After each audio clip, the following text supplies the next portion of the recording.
Some homes are selling so fast that for sale signs can't even go up, but others are kind of sitting there. They're sitting idle. So what should a frustrated seller do, and what do you need to know about this housing market right now? Local real estate professional Mark Abdel with REMAX Advantage Plus is here with some tips on how to kind of kickstart that stalled sale. Good morning. How are you? Thank you for having me here great. today. We're happy you're here. This is such a timely topic because we know we keep hearing, almost every week we keep hearing about the Twin Cities market. It's just getting hotter and hotter. Right now, it's for sure a seller's market. Is there any question at that? Absolutely, it's a seller's market. There are some unrealistic sellers out there that are pricing their homes a lot higher than they should be. Okay. They also think that there's more buyers than there are that are going to pay more for the property than the value is. You're often seeing that they're not coming up with a marketing strategy. So sometimes you'll get to a point where a buyer makes an offer and they don't have a strategy if that home doesn't sell. So they're thinking that the home's going to sell no matter the condition, and they're leaving the home in poor condition, even though they should prepare as if it was a buyer's market. That home should be in proper condition for the market. All right, so if you've got a house and you're thinking, you know, maybe I should put this on the market. Some sellers are thinking, well, these houses are going within a matter of hours, some of them. Absolutely. And they're getting maybe their eyes are too big, maybe kind of thing. Absolutely. Their eyes are a little bigger than their appetite. Buyers are pretty savvy in this market. They're used to being in a buyer's market.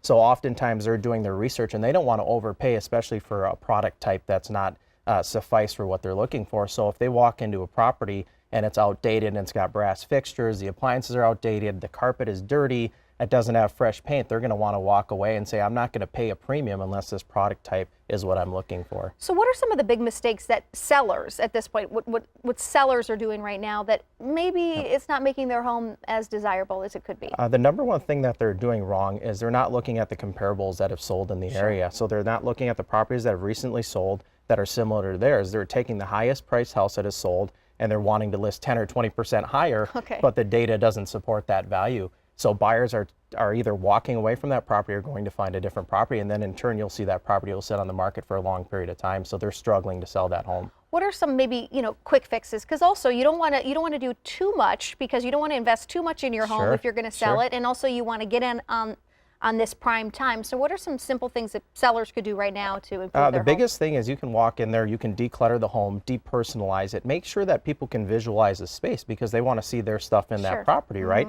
Number one. Number two, do the basic updates. Make sure the carpet's clean, put a fresh coat of paint on there, upgrade the appliances if you need to. These are simple things that you can do, and oftentimes sellers are neglecting to do basic things like curb appeal because they think if I put a sign up in the yard, the house is automatically going to sell, and that's not the case.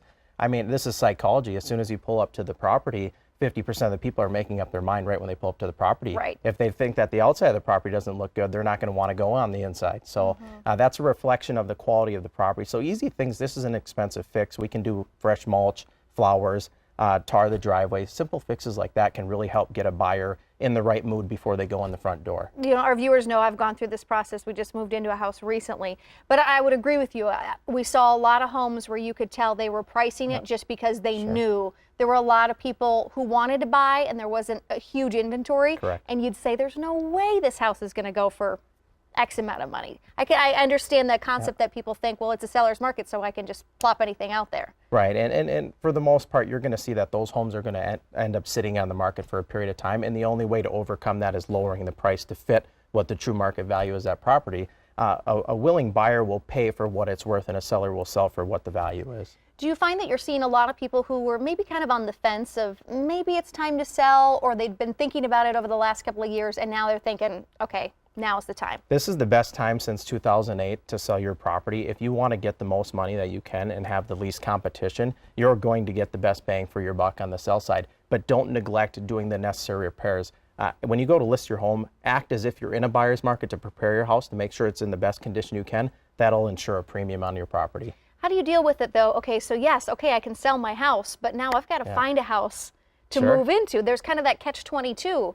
I mean, what are you telling your sellers on that? I'm telling my sellers, be prepared to move into a rental property because we don't want to miss out on an opportunity. If somebody gives us a great offer, we want to take it, but yet they need to be into that property because we don't want to make a contingent offer on the buy side because most sellers don't want to take that offer if you're contingent because it's such a hot market. Interesting. All right. Mark Abdel, thank you so much. Great insight into this crazy housing market we have right now. Thank you. Appreciate it.